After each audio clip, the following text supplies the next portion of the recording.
उसको जमा के हम लोग नए नए बॉन्ड का निर्माण करते हैं, जिसको हम लोग जनरल से जहाँ पे हम लोग कंडीशन देके काम करते हैं, जहाँ पे अगर हमारा कम एरिया मिल रहा है वहाँ पे हम लोग ऐसे 4 इंची का जो दीवार है उसको, जैसे उसको हम लोग स्ट्रेचर बॉन्ड बोलते हैं, इस प्रकार से अलग अलग कंडीशन के हिसाब से हम लोग उसको बॉन्ड का उपयोग करते हैं।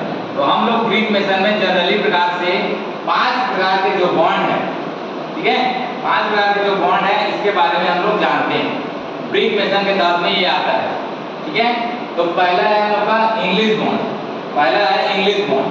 इसमें क्या होता है, जो हम लोग का स्ट्रेचर होता है, ये जो सामने का ईटे का जो बड़ा वाला हिस्सा होता है इसको बोलते हैं स्ट्रेचर, ठीक है। तो एक लाइन में पूरा स्ट्रेचर स्ट्रेचर स्ट्रेचर स्ट्रेचर कर दिया जाएगा।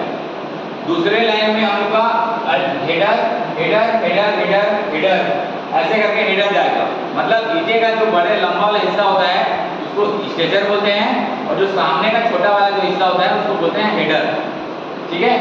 और उसके बाद ये हम लोग का फ्लेमिश बॉन्ड, दूसरा जो बॉन्ड है ये फ्लेमिश बॉन्ड होता है। तो फ्लेमिश बॉन्ड में क्या होता है, एक ही लाइन में हम लोग का स्ट्रेचर होता है और एक ही लाइन में उसी सेम लाइन में आपका हेडर भी होता है।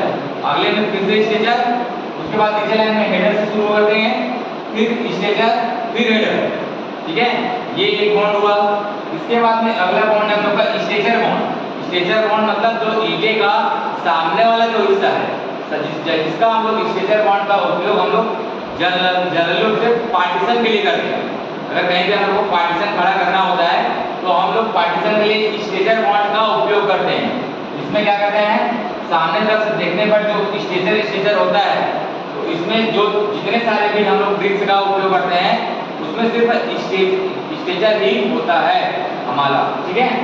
अगला है हम लोग का हेडर, चौथा बॉन्ड है हम लोग का हेडर। इसमें क्या होता है, सिर्फ हम लोग हेडर को सामने की तरफ हेडर को ही रखते हैं और एक बॉन्ड का निर्माण करते हैं। जैसे देखिए यहाँ पे हेडर और हेडर है, उसके बॉन्ड के बीच में ये एक और हेडर लगाएंगे नीचे में, ठीक है ना, ताकि उसका और उसका सपोर्ट बना रहे। अगला है हम लोग का 5वां रॉक बॉन्ड। तो रॉक बॉन्ड में ये होता है जो हम लोग का चट्टान होता है, हम लोग बोलते हैं ब्रिक मेसन। तो ब्रिक मेसन के तहत में हम लोग का रॉक भी आता है, क्योंकि हम लोग को ईंटों से भी चुनाई करना पड़ता है। तो ईंटों से चुनाई करने के लिए हम लोग इस प्रकार से रॉक को अरेंजमेंट करके ज्वाइन करते हैं, ठीक है। इस प्रकार से हमने 5 प्रकार के बॉन्ड के बारे में जाना ब्रिक मेसन के तहत, ठीक है।